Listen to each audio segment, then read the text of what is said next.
डोमचांच में आप देख रहे हैं कि आजीविका का साधन वही है जो क्रेशर, माइंस और यहाँ का ढिबरा, ये 3 चीज़ कोडरमा का सबसे मुख्य आजीविका का साधन है जी। हजारों लोग इसमें शामिल रहते हैं और कई परिवार इससे उनका घर का चूल्हा जलता है दोनों समय का। और अभी कहीं ना कहीं आप देख रहे होंगे कि इन तीनों चीज़ों में बहुत मुश्किलें आ रही हैं। एक तो कोविड-19 के कारण 1 साल तक लोग कुछ कर नहीं सके और अब जरा सा आगे बढ़ने की कोशिश कर रहे हैं तो उनको परेशानियों का सामना करना पड़ रहा है। किस तरह की परेशानी मैडम, क्या प्रशासन की ओर से या और कुछ किस तरह की? देखिए, अभी हम लोगों ने हम और सांसद महोदया दोनों मिलने के लिए गए हुए थे क्योंकि क्षेत्र से लगातार लोग मुलाकात कर रहे थे। तो यहाँ हम लोगों ने स्पष्ट उपायुक्त महोदय से पूछा कि भाई ये स्टेट से आपका ऑर्डर आया है या यहाँ का है? क्या ऑर्डर मैडम? ये असेसमेंट जो करने की बात हुई है कि क्रशरों में बिजली का और उनका चालान वगैरह का, तो सरकार तो चाहती है कि रॉयल्टी उससे मिले।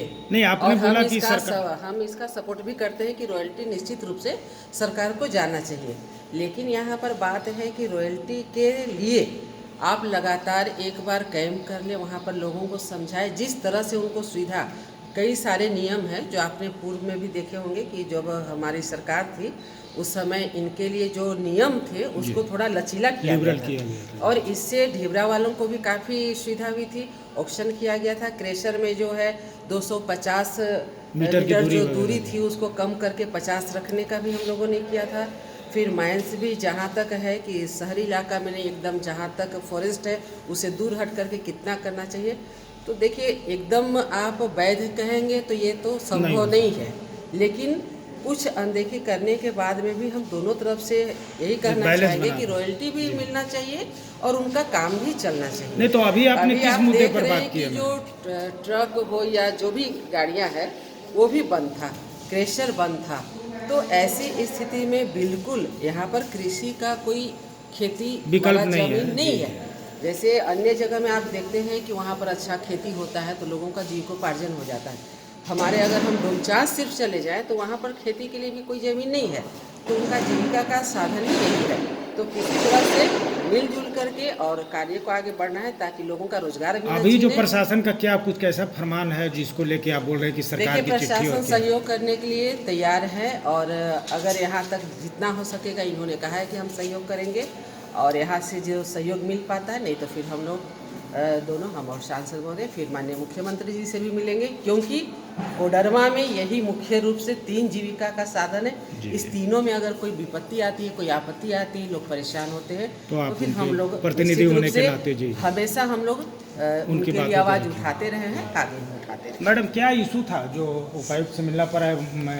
विधायक महोदय बोल रही हैं कि क्या कुछ क्रशर और खदानों को लेकर प्रॉब्लम आ रही है, इशू क्या है? पहले इशू बताएं। एक जनप्रतिनिधि होने के नाते जब कभी भी कोई समस्या क्षेत्र की आम लोगों की आती है तो ये प्रयास करते हैं कि जिला प्रशासन के माध्यम से, डीसी के माध्यम से या अन्य जिस भी विभाग से समाधान कराया, समस्या का समाधान जी।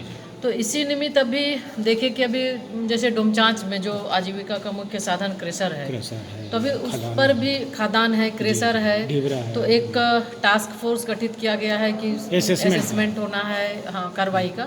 तो यही आग्रह करने के लिए कि अभी कोई भी उस तरह की पीड़क कार्रवाई ना हो, क्योंकि इस कोरोना महामारी के दौर से लोग गुजर रहे हैं, परेशानी हर किसी को है और जिला प्रशासन भी चाहता है कि लोगों को रोजगार मिले, जो बेरोजगार नवयुवक हैं, बाहर से आए हुए हैं, तो उनको रोजगार मिले। तो निश्चित रूप से थोड़ी सी सहयोग अगर जिला प्रशासन का भी रहा तो उससे बहुत सारे लोगों को रोजगार मिलेगा। तो यही आग्रह करने के लिए कि उस पर जितना ज़्यादा से ज़्यादा हो सके, मतलब ऐसा कोई पीड़क कार्रवाई ना हो, लोगों को सहयोग किया जाए और ताकि लोगों को जो रोज़गार मिला हुआ है वो रोज़गार लोगों का चलता रहे। तो मैडम, अगर क्रशर में बिना कनेक्शन का बिजली का या चोरी हो रहा है या रॉयल्टी की सरकार की चोरी हो रही है तो आपके अनुसार क्या माने इस पर कार्रवाई भी नहीं होनी चाहिए? एक चीज़ है, बिल्कुल हम कभी नहीं चाहेंगे कि रोजगार भी आवश्यक है, रॉयल्टी भी आवश्यक है, जी, दोनों ही जरूरी है जी।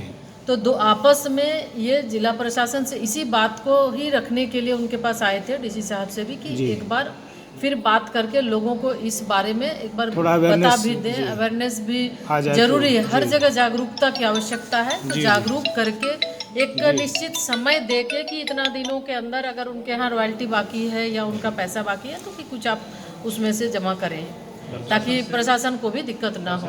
और अन्य और कई समस्याएं, मैंने इसके साथ ही साथ कई और जिले की भी समस्या थी जिसको लेके भी बात किया जाए। मैडम, अभी जो यहाँ पे फुलवरिया जो वन आश्रयनी के समीप में जो दुर्घटना हुई है और लगातार वहाँ अवैध उत्खनन हो रहा था, मारे गए लोग, किसकी जिम्मेवारी मानते हैं? किसके चलते या 4 गरीब मजदूरों की मौत हुई है?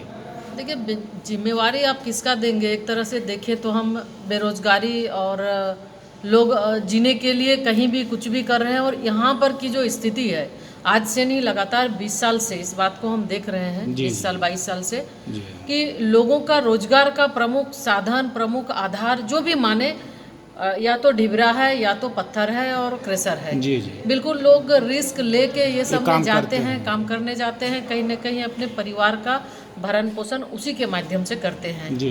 तो ये जिम्मेवारी, ये हम नहीं बोल सकते कि ये किसकी जिम्मेवारी है। तो बिल्कुल तो रोजगार ऐसे इसीलिए बोले रोजगार के वजह से लोग जान जोखिम में डालकर भी लोग काम करते हैं। लेकिन ये दुखद है, निश्चित रूप से कष्ट होता है जब इस तरह की घटनाएं होती है, और कई इस तरह की घटनाएं पहले भी क्या हुई इस पर है। रोक लगनी चाहिए, ऐसे अवैध उत्खनन जो चलते हैं जहां जान माल की नुकसान उसके लिए होती हम है? लोग भी चाहेंगे कि कोई भी काम हो तो कोई भी तरीके के साथ हो, और लोगों के का जान सबसे पहला है कि वो जिंदा रहेगा तभी कुछ कर सकता है। तो उस चीज़ पर भी ध्यान देके कुछ करना चाहिए। अभी इस संबंध में भी बातें हुई, और जो परिवार, जो पीड़ित परिजन है, जो मृतक परिजन हैं, तो उनके लिए भी जो व्यवस्था सुविधा हो सके राज्य सरकार के स्तर से, जिला प्रशासन के स्तर से उनको भी मुआवजा मिले, चाहे उनको भी आवास नहीं है या अन्य तरह की सुविधाएं उनको दी जाए, इसके लिए। मैडम, एज ए सांसद, जो ये इस तरह के खदान हो या ढिबरा हो या क्रशर हो, इसके लीगलाइजेशन के लिए आपके तरफ से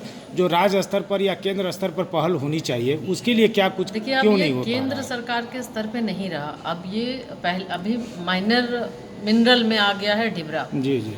और राज्य सरकार के स्तर से लगातार इस पर बातें हो रही है। अभी भी इधर भी बातचीत सरकार के माध्यम से चल ही रहा है, मुख्यमंत्री से हो चाहे फिर सेक्रेटरी से हो, लगातार। और इसमें एक बार विजिट भी, गिरिडीह विजिट भी करके गए हैं सेक्रेटरी, वहाँ तो काफ़ी सकारात्मक रहा है। इसलिए बोले कि तो उसी के साथ ही, चूंकि इस संबंध में भी डीसी साहब से भी बात हुई थी कि कुछ रिपोर्ट आप लोगों से मांगा गया है, तो वो रिपोर्ट भी आप दें। और उसके बाद बहुत ही ज़्यादा पॉजिटिव एक सिस्टमेटिक रूप से, हाँ, सेक्रेटरी से भी जो मिले थे, तो उन्होंने भी कहा कि वहाँ पर दूसरा कोई और जीविका का कोई साधन नहीं है, कोई विकल्प नहीं है, इसलिए कुछ न कुछ इसके लिए हम लोगों को करना है। हमें लगता है कि कुछ न कुछ, हाँ, व्यवस्था कुछ न कुछ होगी ताकि आम जन का रोजगार भी ना छीने और वो जान जोखिम में भी ना डाले, जंगल भी बचे, लोगों को रोजगार मिले, लोगों का घर चले।